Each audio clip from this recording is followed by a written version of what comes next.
جو جنگ لڑ رہے ہیں اور جس طرح پاکستان نے اس میں پہلا قدم رکھا اور اس کے بعد جس طرح پاکستان کے اپنے اوپر دہشت گردی کا ایک یلغار، اس میں ہمارے بے پناہ معصوم شہری دیگر بمباریوں میں، سوسائڈ بامنگ میں، سوات آپریشن میں، اس کے علاوہ جو دہشت گردی کا ایک ویو تھا پاکستان کے اندر، اس میں پلما حضرات ہو گئے، ہماری انٹیلیجنس ایجنسیز کے لوگ ہو گئے، ہماری پولیس سروسز کو، مطلب کوئی ایسا پاکستان کا کوئی ویسا یہ سمجھو کہ کوئی پوائنٹ نہیں رہا جہاں تھا جیسے کہ دہشت گردی نے اپنا ٹارگیٹ نہ بنایا ہو۔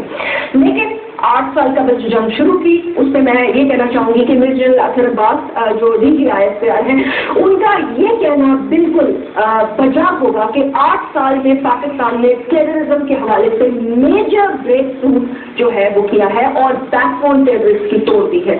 اور جب آپ بیک بون ٹیررسٹ کی توڑتے ہیں اور کہتے ہیں کہ آپ نے میجر اس پہ اسٹیپ فارورڈ لیے ہیں، تو اس میں Swat operation is now being called as a model operation.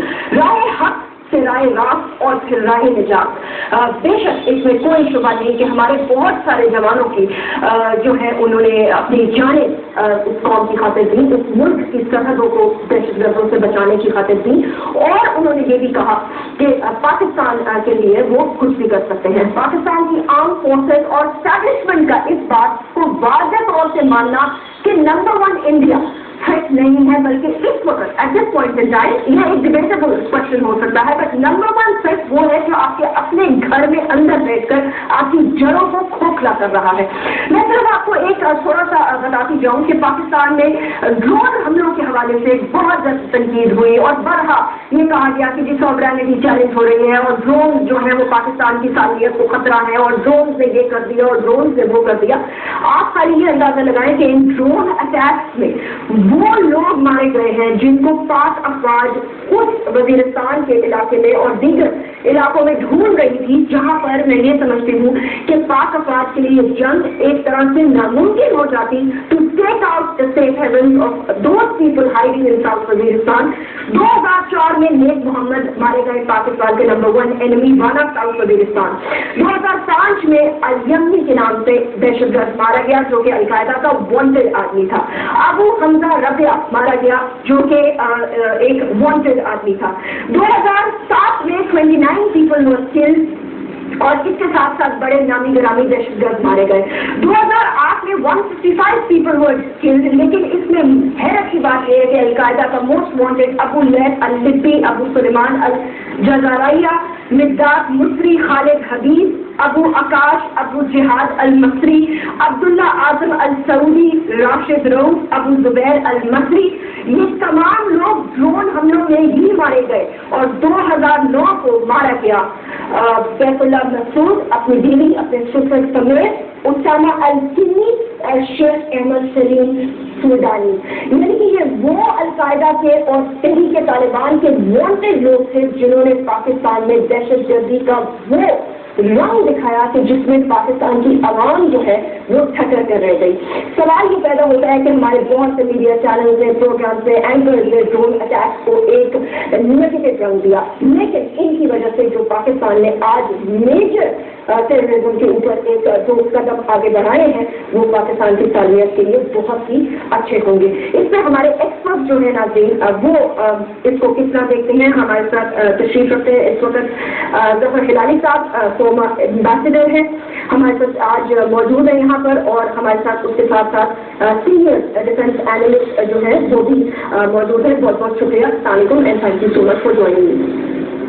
میں آپ سے ظفر صاحب گفتگو کا آغاز کرنا چاہوں گی۔ بہت تنقید ہوئی، بہت زیادہ اس پر کہا گیا کہ دہشت گردی میں پاکستان جو ہے وہ جنگ تو لڑنا شروع کر چکا ہے، لیکن اس کی کوئی پلاننگ نہیں ہے۔ راہ حق، راہ راست اور راہ نجات، اور راہ نجات میں سمجھیں جو نام رکھا گیا وہ واقعی ثابت ہوا کہ اس سے ہمیں نجات دلائی بیت اللہ مسعود اور ان لوگوں سے جن کے میرے نام نہیں ہے۔ تو اوور آل آپ کس طرح دیکھتے ہیں جو اب تک فورورڈ موومنٹ ہوئی ہے؟